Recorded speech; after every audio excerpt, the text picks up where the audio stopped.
1989. Brasov. The Romanian Revolution is at its peak. Accountant Ioan Stoica watches the execution of the leader of Romania, Nicolae Ceausescu, and his wife, live on TV. Stoica understands what this means. The country is facing a difficult period of anarchy, change of government, and the transition from socialism to capitalism. At this point, he realizes that the global crisis for the whole country could be his chance to get rich.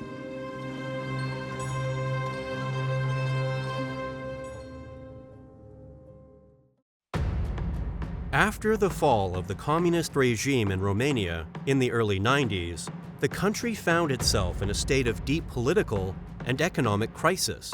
People were confused and disappointed in politicians who could not stabilize the economy. Inflation was skyrocketing.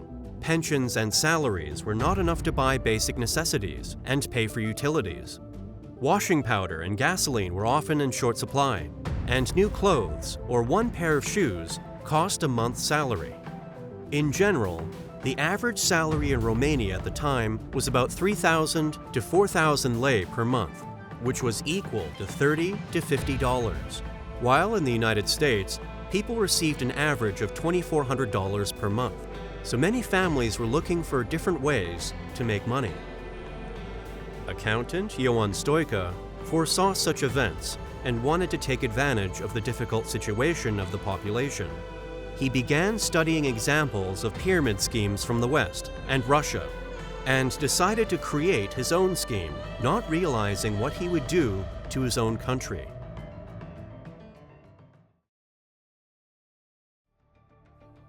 In 1992, Stoica founded the allegedly charitable company Caritas in Cluj-Napoca to supposedly help the Romanian population financially in a difficult period. The name was well thought out. Caritas means mercy in Latin. This word was consistent with the name of global charitable organizations, which helped inspire confidence. The organization operated only within the city of Cluj. Stoica offered the opportunity for people to invest a small amount of money and receive 8 times more in return in just 3 months. In the beginning, investors did receive the promised payments, which became a powerful advertisement to attract others. Word spread quickly, and more people brought their modest savings to Caritas. The scheme worked according to the classic principle. The money to pay out investors was taken from new investments that were constantly coming in. The more new money entered the pyramid, the more money the previous investors received.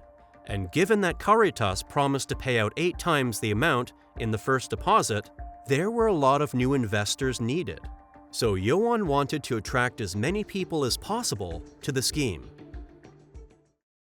He enlisted the support of the mayor of the city, Gheorghe Funar.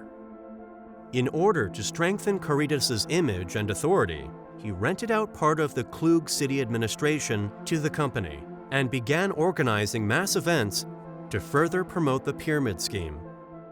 Funar claimed that Stoica and his organization Caritas were helping the local economy, as investors spent the money they received on goods and services, which revitalized business in the city. However, the real motive for his support was to win the sympathy of voters in order to run for president. In that case, Stoica was the people's savior and would have become his finance minister. But Ioan realized that limiting himself to one city and advertising the pyramid scheme at local meetings was not enough. He decides to follow the example of the Russian mathematician and fraudster Sergei Mavrodi, who at the same time successfully created a financial scheme in Russia and managed to attract 15 million people to his pyramid scheme, stealing more than $80 billion. I've already made a video about this, which happens to be the largest pyramid scheme in the history of Russia. You can find a link to it in the description of this video. So Ioan starts using Mavrodi's advertising methods. At first, he allows all Romanians to invest in the pyramid, not just the residents of the city of Cluj. Stoica bribes the media, and begins to actively promote the pyramid scheme through television and newspapers, which reported on the so-called financial miracle. National TV channels broadcast commercials and reports almost around the clock, showing jubilant investors receiving their payouts. Asta face parte dintr-un secret. Și așa cum eu de mai multe ori am declarat, ăla nu se mai numește secret dacă îl mai cunoaște încă cineva. Newspapers regularly published lists with hundreds of names of lucky people who had already received their huge profits. Stoica acquired the image of an economic savior who helped the nation recover from the crisis, and Caritas became a symbol of hope for millions of Romanians who had lost faith in the state. Every second Romanian started traveling to Cluj to invest in the pyramid scheme. At the time, Cluj became kind of a mecca for Romanians, but from now on, the minimum payment was $100, which was the equivalent of the average salary for 2 to 3 months. It was a lot of money for the majority of the country's population. Some depositors sold their cars, houses, and land, hoping for a quick buck with the promised 8-fold return. Caritas began to organize special transportation routes, additional trains called Hope Trains, and numerous bus trips. They transported people from other cities in the country to Cluj. People spent the night in the open air to invest their money. Then, to help expand, Stoica began bribing local authorities from other cities and opening offices in different parts of the country. Eventually, Caritas became so well known that almost all Romanian publications and even international media began to write about Stoica's pyramid scheme. American and European publications emphasized the doubt and the honesty of the scheme, citing the returns were impossible. But the country's political elite generally tried not to interfere with Caritas. Many were afraid of the popular discontent that could erupt if the scheme was closed. Some members of parliament were even depositors themselves, which strengthened their unspoken support.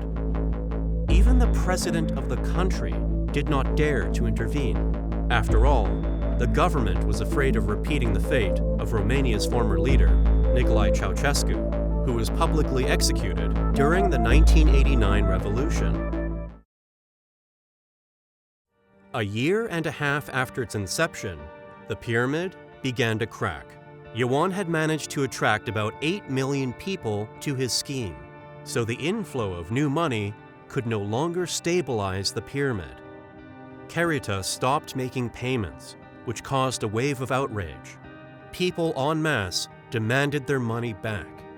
The situation was further complicated by the general economic decline. Many families lost everything: housing, savings, and property. Protests began in Cluj and other cities.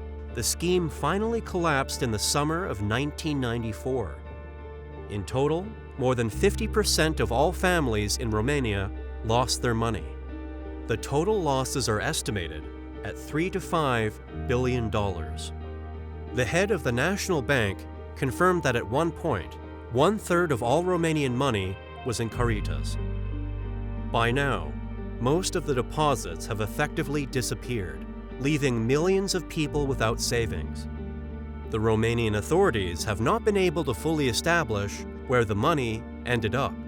It is only known that part of the money was used for the first payments, while the other part was invested in offices, bribes to politicians, and the media. In addition, tens of millions of dollars were spent on the luxurious lifestyle of Stoica and his accomplices. Another part was possibly kept in offshore accounts. Politicians who supported Caritas escaped responsibility. Gheorghe Funar remained the mayor of Cluj until 2004, although his reputation was tarnished by his links to the pyramid scheme. Ioan Stoica himself was arrested in 1994 and received only 7 years in prison, which was later reduced to 1.5 years.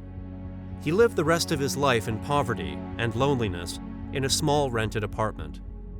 There were rumors that Stoica had been evicted from his apartment due to financial problems and non-payment of utility bills. As a result, he ended up on the street and died in 2017 in a hotel. Although some of the details of his death remain unclear.